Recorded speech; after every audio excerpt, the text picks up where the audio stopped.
Welcome to the Unstoppable Pursuit podcast, where we're pushing the limits in business, life, and health. And today, we're talking about unselfish thinking. It's episode 17. My name's Brian Benson, and this guy, well, he pops his collar, and you all know it. Michael Stull. He's got a Dominate Your Day reading, and you can check that out at michaelstull.com because it's an awesome book, baby. Let's do it. All right, what's up, everyone? Your thoughts lead to actions, and your actions lead to habits. Take a step back and re-examine your daily habits. Are they productive? Are they advancing you towards your goals? Do they bring a sense of fulfillment to your life?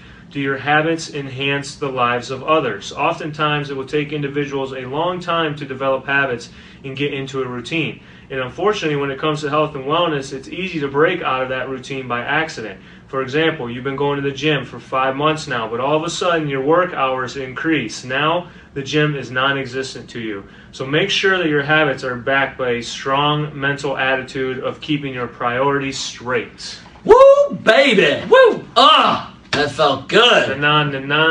Nah. Make them say, Oh, man, that's good stuff, brother. Good stuff. Well, today we're talking about unselfish thinking, and honestly, this is something that I really want to talk about because thinking is something that many of us do probably not do. I mean, Let's be honest. Thinking is hard, and you have to be purposeful about thinking. Truly, we're getting this book, some of this content from John Maxwell, who I'm a John Maxwell certified coach, and he wrote a book called How Successful People Think. So we're going to take this from How Successful People Think. He has written 80 leadership books. He's interviewed some of the top successful people in the world. So this stuff is true, it's good, it's right, it is the best. And this actually is his best book. I went to his conference when I became certified by him, and he said that you need to have this book because it's his best. So that's where we're bringing this stuff from. That's why it's credible and why it's going to be kick-ass. So, Let's start it off, man. You want me to read the first one? Yeah, you go ahead and read now. I'll do this one first one. Unselfish thinking brings personal fulfillment. Now, I'm going to be speaking from my perspective on this one, and I can honestly say that it does make me feel happy when I give to others. Now, my fault for me is I'm not a good receiver.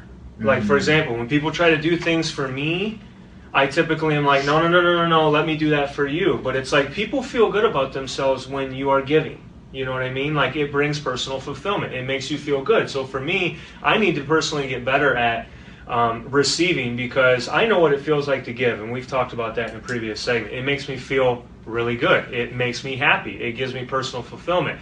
But I'm actually blocking that when, let's say, you want to do something for me. Let's say, whatever, you want to buy me a massage or something like that. And I'm like, no, dude. I might give you a massage. Oh, things just got a little creepy.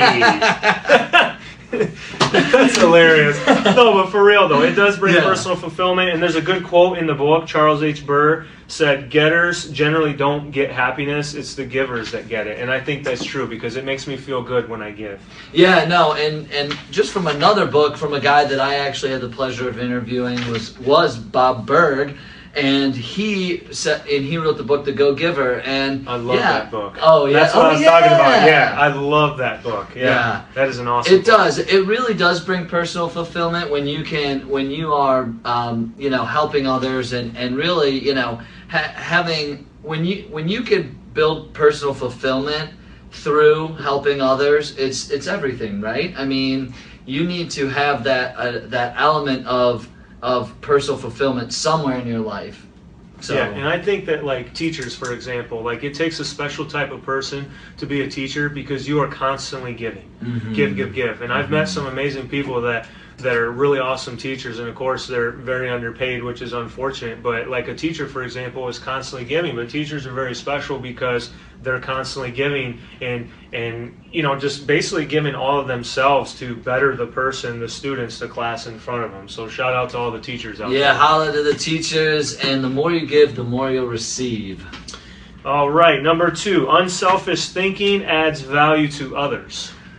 I mean, how does it not really? When you are unselfish about something and you are able to give to others, it is so important to add that type of value. I think about people in any kind of business or sales. If you are being selfish and not sharing your product or your service to them, and even if it's even if it comes at a cost, like, you're being selfish. Like, you have something to benefit and add value to others. You need to charge for it, and you need to be okay with that, That's adding value. That's being unselfish.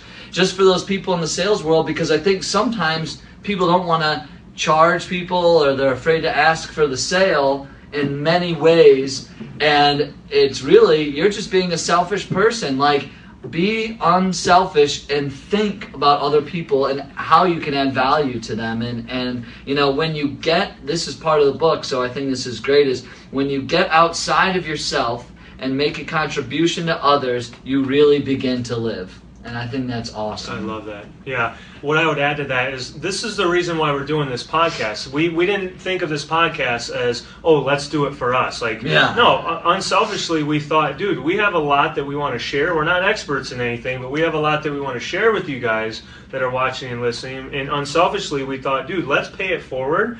Let's try to take everything that we learned and offer that to the people that genuinely want to listen and watch. And so, we're learning a lot about ourselves by thinking unselfishly.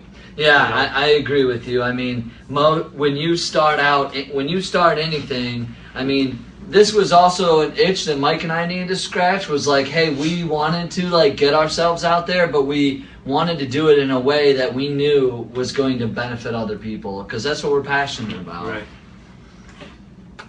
Is it me? I think so. No, it's you. It's you. You just read unselfish it, thinking and courage. Yeah. Wait, no, I read that last one. Did you really? Yes. Oh. Here we go. Yeah, your turn to read. All right.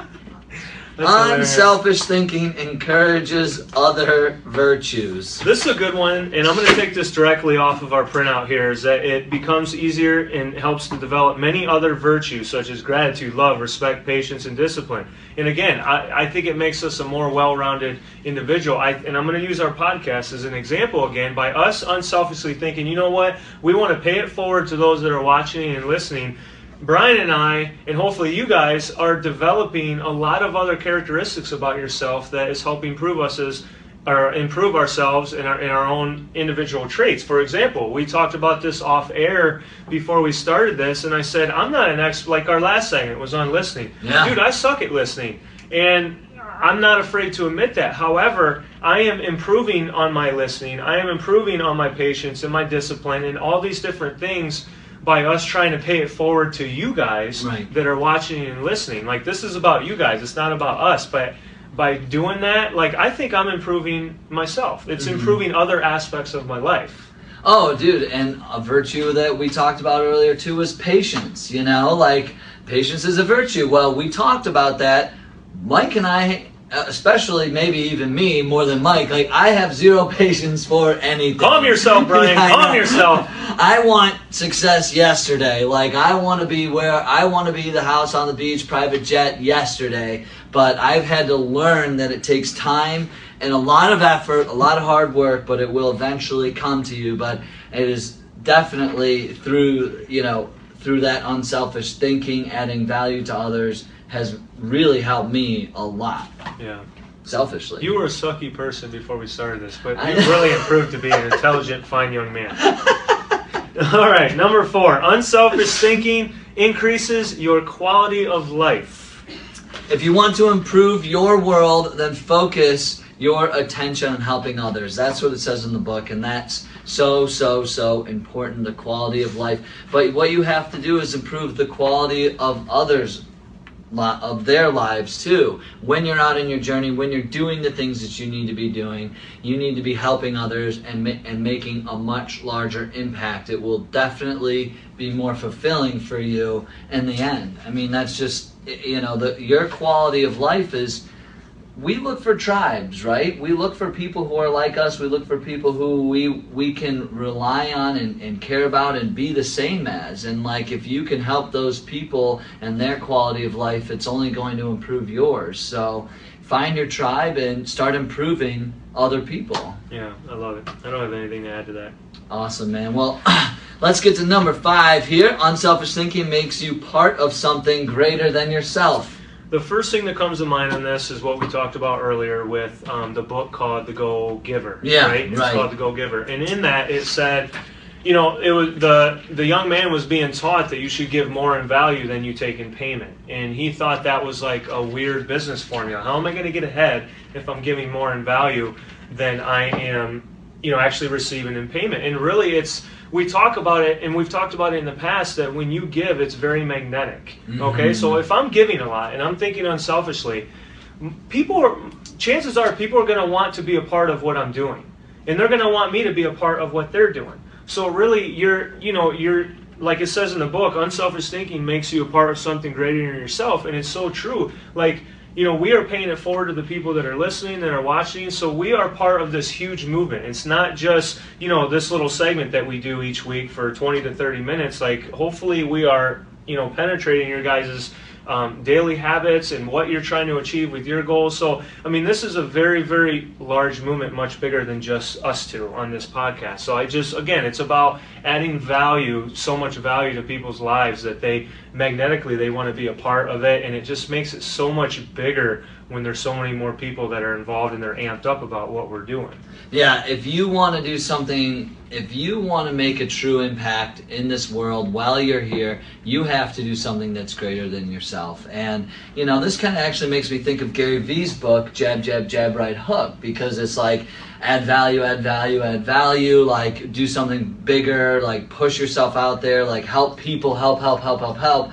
And then ask for the sale, which will probably be benefiting people anyway. So right, exactly. It's all about really, really pushing out, helping, unselfish thinking to make others better and something that's greater than yourself. And if you continue doing that, like you said, the money will come. Yeah. If you're consistent and you're giving value to people and you're really taking care of their needs and thinking unselfishly about others other than yourself, that money will come, because again, people are going to want more of that. Yeah, because if you're sitting there going, I want to be rich, I'm starting this business because I want to make a lot of money, I'm doing this because you're not going to get there, right? Because you're just going to you're so into yourself that you're not going to serve anybody. And if you're just building stuff and doing things for your own benefit, it's not going to work out for you. Trust me. I don't think Bill Gates or Steve Jobs ever went out there and was like, I'm going to build a personal computer and do it. That was so nerdy. Shouldn't have done like that. That was totally. But their goal was to serve people. It wasn't to serve themselves. Right. You know what I mean? Jobs even said, he's like, everybody will have a personal computer, and I want to make sure it's the best. And that's what happened. Right. So. Exactly. And I think that's pretty epic, considering that everyone does have a personal computer now. Yeah. Exactly. Hit the nail on the head. Number 6, unselfish thinking creates a legacy. At the end of your life, everybody wants a legacy. If you're not living for legacy, then, what are you doing? I think that, you need to be thinking about what people are going to be saying at your funeral. What's your tombstone going to read? What is your legacy on this planet? Was it this guy was introverted and stayed indoors and did everything only for himself and was all about him? Is that think about what other people are going to say, because at the end of your life, there's not going to be all the awards, all the things that you did, achievements and things like personal achievements, personal awards, like that stuff nobody cares about. At the end, everyone only cares about the memories they have of you and how you impacted them. Yeah. So to me, it's like, create that legacy, create that thing that you want people to remember you by, because that's the only thing that's going to last. Yeah, that's the key word is last. Like, you need to do something very special, think so unselfishly, and add so much value to other people's lives that outlives you. Yeah. Long after you pass away. Like, I want to read this out of Maxwell's book. I circled it because it's pretty epic. If you are successful, it becomes possible for you to leave an inheritance for others. But if you desire to do more, to create a legacy, then you need to leave that in others. When you think unselfishly and invest in others, you gain the opportunity to create a legacy, like Brian said, that will outlive you. Yes. That gives me goosebumps reading that. That's pretty epic. I can't even add anything to that. I think that many people look out into the world and truly want a lot of success, but at the end of the day, I think if you are on your deathbed, you search for significance over success. And I think that's, a big deal. So I love that. All right, let's get into how to experience satisfaction of unselfish singing. We don't get no satisfaction. We're going to sing this song to you because we love you guys, and here we go. All right, so the number one thing to do is to put others first. I think I learned this at a young age just because I was involved in athletics so much, and the athletics that I was involved with was typically team sports like football and basketball and baseball. But I do remember my mom saying, Michael, it's not always about you. And that's what Maxwell put in the book, is that number one, put others first. The process begins with realizing that everything is not about you. So that's number one of how to start thinking unselfishly, is realize that it's not about you. I mean, some of it is, but it's not all about you. There are other people involved. You are going to make a much greater impact by thinking unselfishly outside of just your own little personal existence. Yeah, leaders put others first. Leaders go first, exactly, and then they put others first. I think that is so big, to put others first. You need to be, your own needs will be satisfied through helping others, because things will get done. There's the empowerment factor. There's helping. When you help other people achieve their dreams, chances are yours are going to be there too. You're going to achieve yours as well. And you hit the nail on the head with the leadership thing too. We've talked about this in a previous segment, that really the most effective leaders are the ones that are thinking unselfishly. They're thinking about the customer and where the gap is and what service they can provide them, and they're also thinking about their team and taking care of those people around them to bring out the best in them, not the mess in them. Yeah. Number two, expose yourself to situations where people have needs. This is just getting out of the comfort zone. Something that I love to study and learn about is the comfort zone. But I'm telling you, there's one thing to say you want, oh man, you hear about homeless people, or you hear about people that have needs, that really have real needs, but you don't do anything about it. You just say what you could do, or you think what you could do, or you, maybe dream about it or talk about it, but the rubber meets the road when you actually put yourself in the situation where the true needs are. And unless you're willing to do that, then you will not be able to influence or lead people. You have to go there and put yourself in a position where you're taking action on helping people with their needs. I don't have anything to add. That's well said. Oh man, I'm well spoken today. I don't know, maybe not. All right. I like this one, man. This is going to be a good one. Give quietly or anonymously. This one's an interesting one, because the first thing I think of, and I've talked about this with Lindsay, is if you won the lottery, okay, and let's say you won $500 million, and let's say you wanted to give to a charity or give to the church or whatnot. Like, I've always pondered the idea of, would I want them to know if it were me that was giving the money to them? I think, talking about giving quietly or anonymously, I think that's a big challenge for people, because people do want recognition. Mm-hmm. You know what I mean? People want to feel like they're being recognized, but I think it takes a truly strong individual to give without expecting anything in return, and especially not wanting to be recognized. You know what I mean?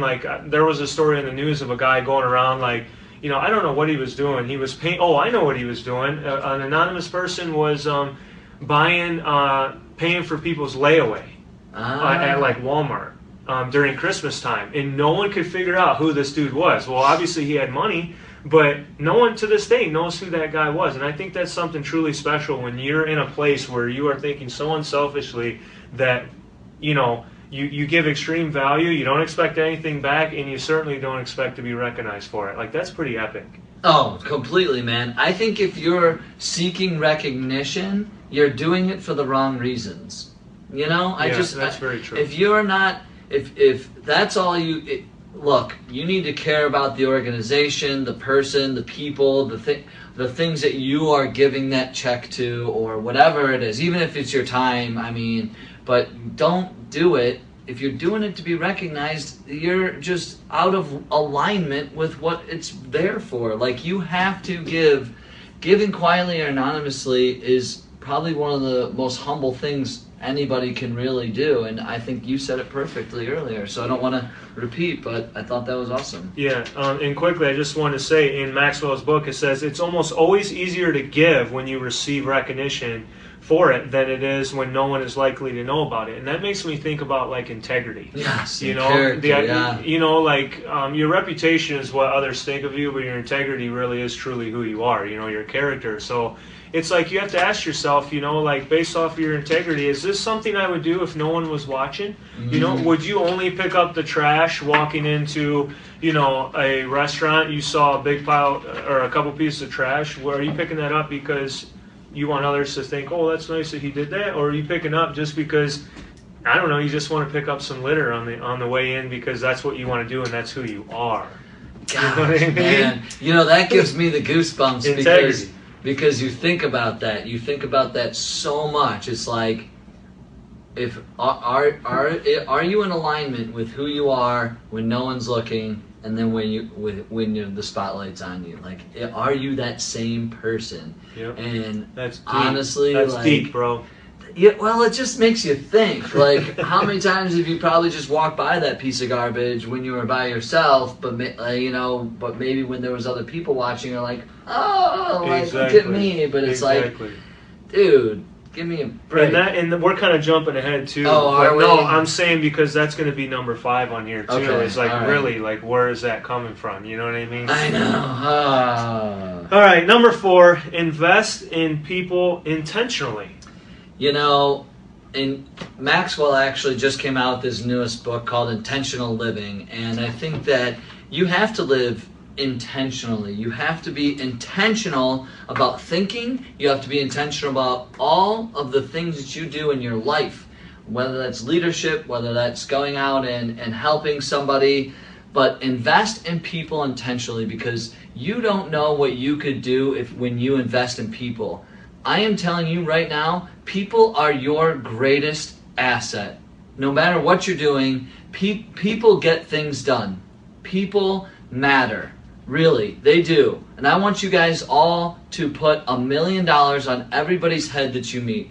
No matter what they do, no matter what they look like, no matter where they are, people matter, and intentionally invest in them, because when you do, you will see so many great things come together, and it can make a massive difference in your business and in your life.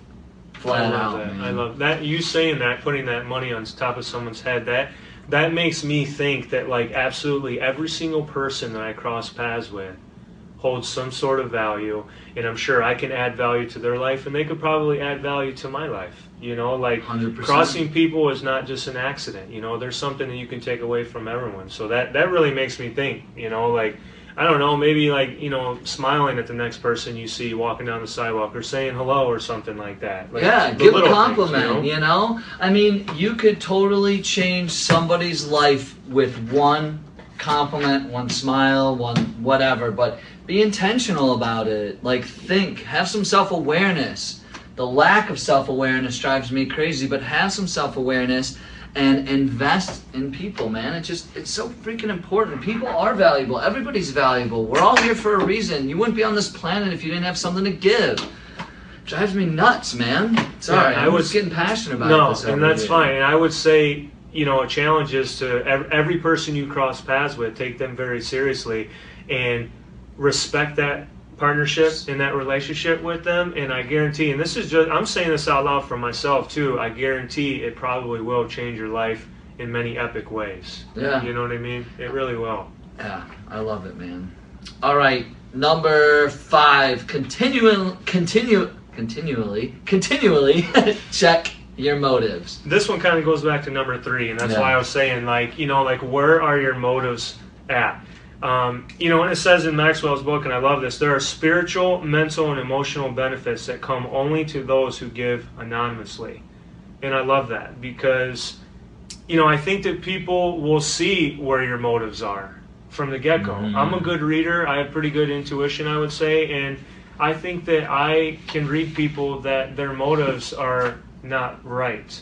They're not in the right place, and I pick up on that vibe. You know what I mean? So really, we're probably not going to form a relationship or a partnership. So, I've always, I don't know. I think that the motive thing, I think that was taught to me at a young age from my mom and dad, because they always told me just to do what is right. Yeah. You know what I mean? So it's never really been about recognition for me, I can honestly say, and I'm happy to say that, but that was because my parents raised me that way. I don't know, when you're by yourself, it's like, let's say the lawn need mowed. Well, just because someone's watching doesn't mean I'm going to half-ass the lawn. I'm probably still going to put perfect lines in that grass, just because that's what I want to do. I was taught to just do it, even when no one's watching. Do the best job that you can. Yeah. So I think that people will pick up on bad motives. No, they will. I mean, people can smell BS a mile away, and I think that it's so important for you to have your motive. Check yourself before you wreck yourself. Put your best foot forward. Really. Just check your motives. Why are you doing this? And if it doesn't feel right, I mean, it's not a bad thing. Then it's just not right for you. Then go do it. Do something else that does feel right. That where your motives are in the right place. But don't sit around and BS people and try to trick people or do things that your motives aren't aligned, because that's not cool. That's just not. I mean, this is all about just doing what's right for yourself. I mean, seriously, at the end of the day, you want to do what's right for other people, but if you're not doing right by yourself, then you're never going to do right for other people. Right. Start being unselfish. Start thinking unselfishly, and teamwork makes the dream work. And the one thing that I've always respected about basketball players in general are the ones that lead the team in assists. Yeah. I was a point guard growing up too, so I was kind of a pass first, shoot second type of player. I was actually told I was too unselfish, and that was to my disadvantage, because there are times when you need to take the lead, take the bull by the horns, and kind of be selfish, but I've always respected. But if it's for the betterment of the team. Exactly, yeah. If it adds value to them, and so I think that point guards, if that's great if you can score 30 points a game, but if you can do 12 to 15 assists, that means that you are assisting to another player and you are making them better. A great example is Scottie Pippen. Yeah. He played number 2 to Michael Jordan, but he was a super unselfish player, and that probably helped Michael Jordan become even better than what he was going to be if it was just himself. You know what I mean? Completely, brother. I 100% agree with that. So, great stuff. Well, that's all about the unselfish thinking now for the challenge, and this is just the intentionality of this whole thing is big for me, and I want you guys in this challenge to schedule time in your calendar to intentionally think. I want you to actually put it in your calendar so it pops up as a reminder, and you take an hour or 2 hours to actually think things through, reflect on the things that you're doing. Is it right for you? What are you doing? So you can go through all of those unselfish thinking benefits and the satisfaction of it, and just think. Take that time by yourself to think about all the things that you want, that you need, how you can help others. Are you aligning yourself? Is your character right? Are your motives right? Really, really get into that, because actually in the beginning of this book, all successful people take time to think. That's why it's called Successful People Think. Hello. Think. Think. Use that brain. But be intentional. Be intentional about it. And lastly, the health tip for this segment is H2O. Drink more water, people. I know it seems very simple, but honestly, we're not drinking enough water, okay? Our muscles are primarily about 70 to 80% water, and if you're not watching right now, Brian is bonging a whole thing of water. But our muscles are 70 to 80% water, so why would you drink anything else if that's what primarily most of your body is made of? Now, people say, Mike, how much water should I drink? I mean, honestly, I try to drink a gallon of water a day. Now, when you go from drinking very little to a lot, you're going to pee a lot. your body will adjust and you won't pee as much because your body's able to handle drinking more water. But you may see a boost in metabolism. You may even have clearer skin, better bowel movements. I mean, the list goes on. But drinking more water is very, very key. So rather than thinking, oh, I got to get a gallon of water, I tell people to try to drink your body weight in ounces. Yeah. Okay, that's kind of a little bit more realistic. So give it a try. You'll feel a lot better by drinking more water. And remember that once you get thirsty, it's already a little too late. You're already kind of dehydrated when you get thirsty. So make sure you never allow yourself to feel thirsty. That's when you know you're drinking enough water. Yeah. Give me a tip though, Mike, because it gets forgetful, don't we? Like, I think I need to be drinking more water, you know. I'll go to the bathroom and be like, wow, my piss is yellow. I know. It's not a good color, you know. I'm like, I feel dehydrated, I feel thirsty. Obviously, I try to sometimes carrying a water bottle or something, but what else could we do to, like, as a reminder to help us drink more There's water? actually apps available that can come up on your phone to remind you to drink water. Another cheap alternative is, let's say you have a gallon jug of water. You can put lines on the side of it in black marker, and you can put time intervals throughout the day of where that line water should be. Like, for example, if I have a gallon jug and I want half of that gone by, let's say, 5 p.m., so I'm going to write 5 p.m. like right at the middle portion, and it reminds you that you need to get that water down, which means you're drinking it, half of it by at least 5 p.m. So you kind of put time intervals on there. You know what I'm saying? I like that. That's a cool little water drinking hack for you all. I like that. We're getting more health hacks, more health tips. All right.